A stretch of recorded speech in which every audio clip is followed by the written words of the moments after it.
కథాస్రవంతి నిరంతర కథా ప్రసార వాహిని కథాస్రవంతిని ఆదరిస్తున్న అభిమాన శ్రోతలకు నమస్కారం. ఈనాటి కథకు స్వాగతం. ఈరోజు మీరు వినబోయే కథ ఆ రోజులే వేరబ్బా. రచన డాక్టర్ జడా సుబ్బారావు. 9849031587. వినిపిస్తున్నది పప్పు భోగారావు. డాక్టర్ జడా సుబ్బారావు గారు హైదరాబాద్ విశ్వవిద్యాలయం నుంచి తెలుగు సాహిత్యంలో ఎంఏ, ఎంఫిల్, పిహెచ్డి ఆచార్య రాములు గారి పర్యవేక్షణలో పూర్తి చేశారు. ప్రస్తుతం వీరు నూజివీడు ఏపీ ఐఐటి తెలుగు శాఖలో 2011 నుంచి అసిస్టెంట్ ప్రొఫెసర్గా పనిచేస్తున్నారు. సుమారు 70 తెలుగు సాహిత్య వ్యాసాలు జాతీయ, అంతర్జాతీయ సదస్సుల్లో పత్ర సమర్పణ చేశారు. వీరు రాసిన కొన్ని వ్యాసాలు బహుమతులు పొందాయి, పత్రికల్లో ప్రచురించబడ్డాయి. 75 కథలు, 80 కవితలు, 25 పాటలు రాశారు. తలరాతలు, ఆకుపచ్చని కన్నీళ్లు, మంచు కింద ఉక్కపోత కథా సంపుటాలు, గడియారం బతుకు కవితా సంపుటి, వ్యాసలోహిత వ్యాస సంపుటి, తొలి అడుగు ఐఐటి విద్యార్థుల కథా సంకలనం పుస్తకాలు ప్రచురించారు. దేవుడు భార్య, దాహం కథలు కన్నడలోకి అనువాదమయ్యాయి. వీరు రాసిన పాటలు విజయవాడ ఆకాశవాణి కేంద్రం నుంచి ప్రసారమయ్యాయి. తలరాతలు కథా సంపుటానికి 2018 సంవత్సరం డాక్టర్ వేదగిరి రాంబాబు యువ కథానిక పురస్కారం అందుకున్నారు. ప్రస్తుతం వీరి కథలపై ఆంధ్ర విశ్వవిద్యాలయం తెలుగు శాఖలో పరిశోధన జరుగుతోంది. ములక్కరం అనే వీరి కథను హైదరాబాద్ విశ్వవిద్యాలయం తెలుగు శాఖ ఎంఏ విద్యార్థులకు పాఠ్యాంశంగా ప్రవేశపెట్టింది.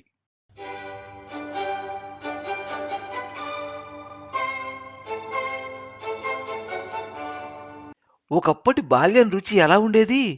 కోతికొమ్మ చాటను కూపి అడగాలి. గురి చూసి కొడితే చెల్లా చెదురైన గోళీల్ని వివరం అడగాలి. పడుతూ లేస్తూ తొక్కిన సైకిల్ని సాక్ష్యం అడగాలి. దొంగతనంగా కోసిన జామకాయల్ని పట్టి పట్టి అడగాలి. ఏళ్లు గడిచినా, ఊళ్ళు మారినా బాల్యం జ్ఞాపకాలు పచ్చగానే ఉంటాయి. నెమరు వేసుకునే కొద్దీ తీయగానే ఉంటాయి. ఒక వేసవి కాలపు ఉదయం పూట మామిడి తోట మధ్యలో ఉన్న కోడి పందాలు బరి దగ్గరకు చేరారు 5 సావాసగాళ్లు. అందరి కళ్ళు శ్రీని తెచ్చిన సైకిల్ మీదే ఉన్నాయి. దగ్గరగా వెళ్ళి దాన్ని ముట్టుకుని సీటు నొక్కుతూ బెల్లు మోగిస్తూ ఏదో తెలియని ఆనందాన్ని పొందుతున్నారు. ఎరా, సైకిల్ తెత్తంటే మీ నాన్నేమీ అనలేదా అన్నాడు శ్యామ్. ఆ మాటలకు భుజాలు ఎగరేస్తూ గొప్పగా అందరి వైపు చూస్తూ మా నాన్న ఇంట్లో ఉంటేగా ఏమైనా అనడానికి అన్నాడు రమణ.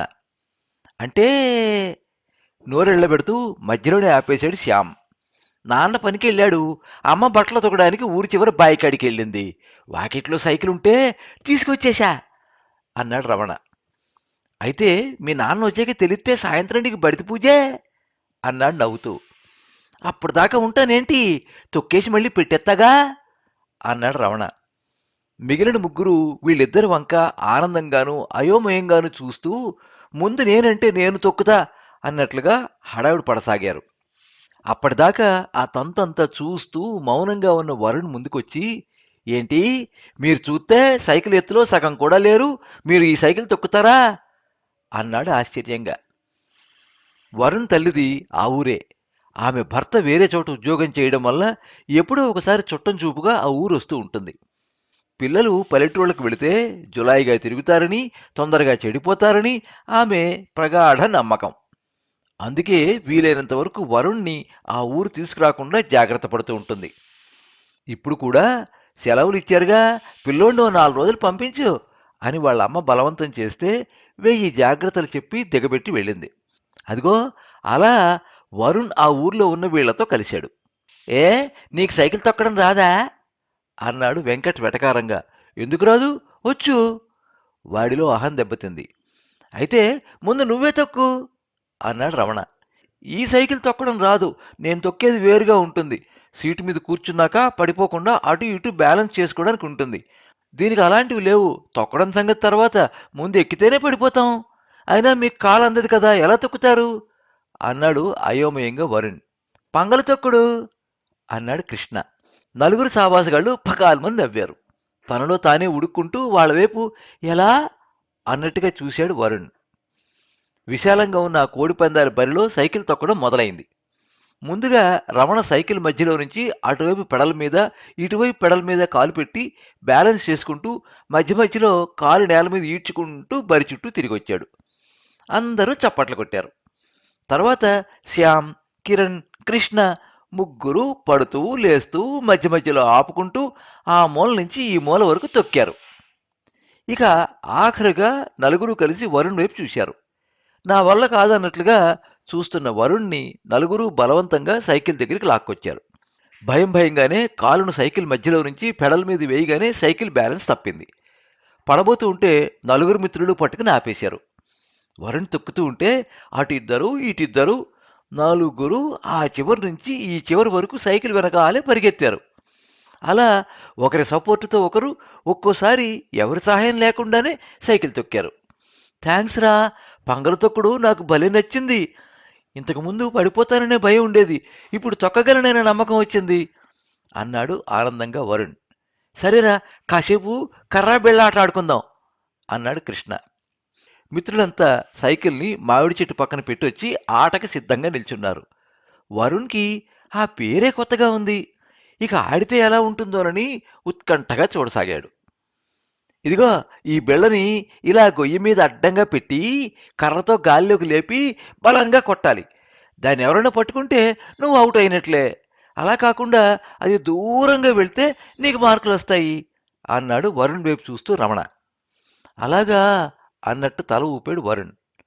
ఆట మొదలైంది. అలవాటు ఉండడం వల్ల నలుగురు సునాయాసంగా ఆడసాగారు.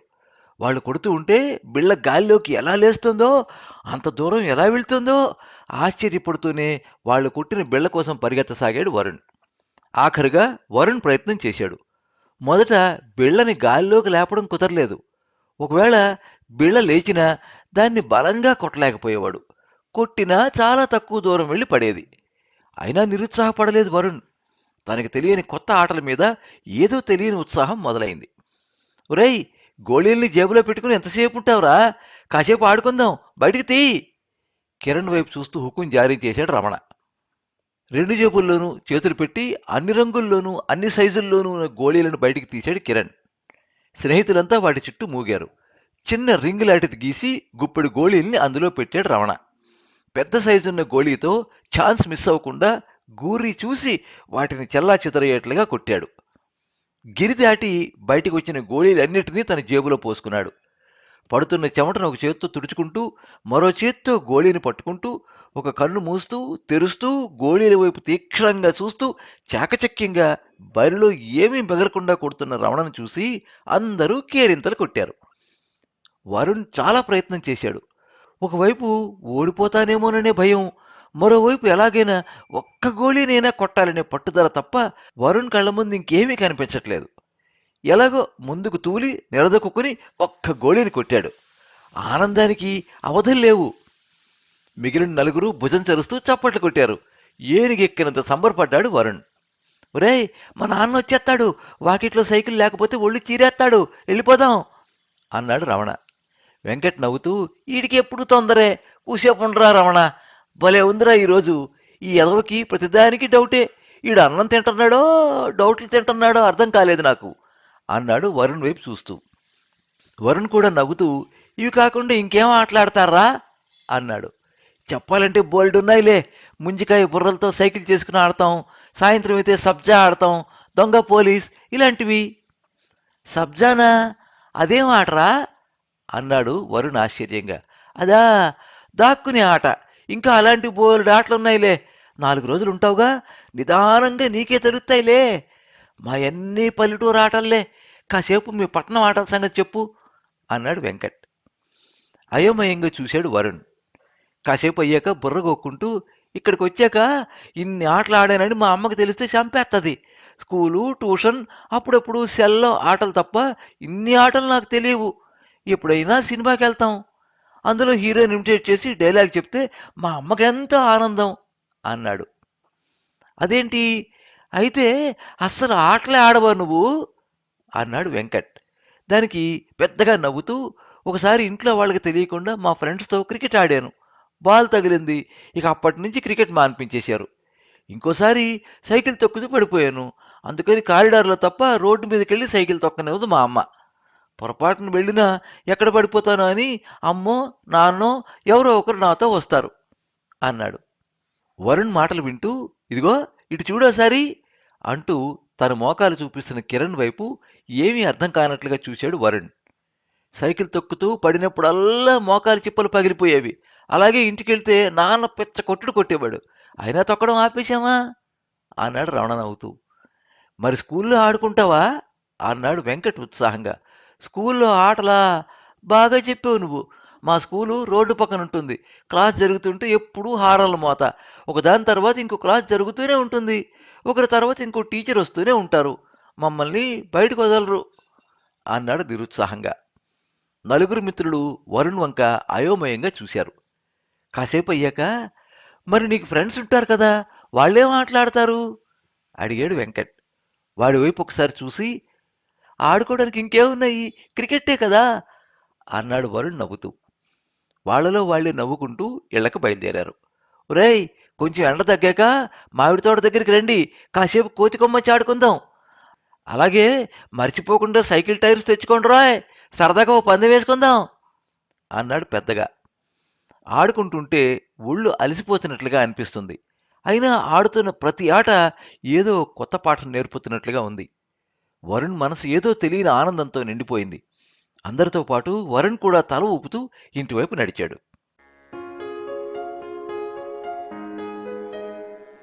ఇప్పటి బాల్యం రుచి ఎలా ఉంది? బందీల్ని చేసిన 4 గోడల్ని ఆరా తీయాలి. ఆన్లైన్ గేముల్లో అలసిపోయిన చేతివేళ్లను లెక్కడగాలి. అప్పుడైనా ఇప్పుడైనా ఎప్పుడైనా మనిషికి బాల్యం ఎప్పుడూ అమూల్యమే. గుర్తొచ్చినప్పుడల్లా గుండె లోతుల్ని తడివి గుప్పెడు నవ్వుల్ని పెదాలపై పూయిస్తుంటుంది. కాకపోతే రోజులు మారాయి. తరతరాలుగా వస్తున్న ఆటల్ని తగలబెట్టేశాయి. స్వేచ్ఛగా ఎదగాల్సిన బాల్యానికి ఉరితాడు బిగించాయి. గుర్తు చేసుకున్నప్పుడల్లా ఆ రోజులే వేరబ్బా అనిపించేలా చేశాయి.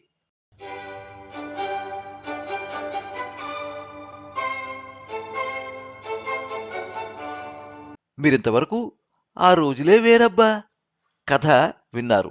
రచన డాక్టర్ జడా సుబ్బారావు, వినిపించినది పప్పు భోగారావు.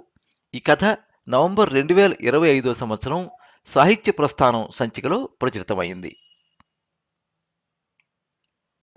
ఈ కథ మీద మీ అమూల్యమైన అభిప్రాయాన్ని కింద కామెంట్ బాక్స్లో రాయండి. ఈ వీడియోని లైక్ చేయండి, మీ మిత్రులందరికీ షేర్ చేయండి. ఇలాంటి మరిన్ని మంచి కథలు వినిపించడానికి ఈ ఛానల్ని సబ్స్క్రైబ్ చేసుకోండి. పక్కనే ఉండే బెల్ ఐకాన్ని క్లిక్ చేస్తే ఇలా అప్లోడ్ చేసే వీడియోల వివరాలన్నీ కూడా మీకు ఎప్పటికప్పుడు నోటిఫికేషన్ ద్వారా తెలుస్తాయి. ఎప్పుడు మీ అభిమానాన్ని కోరుకునే పప్పు భోగారావు. సర్వే జనాః సుఖినో భవంతు. కథా స్రవంతి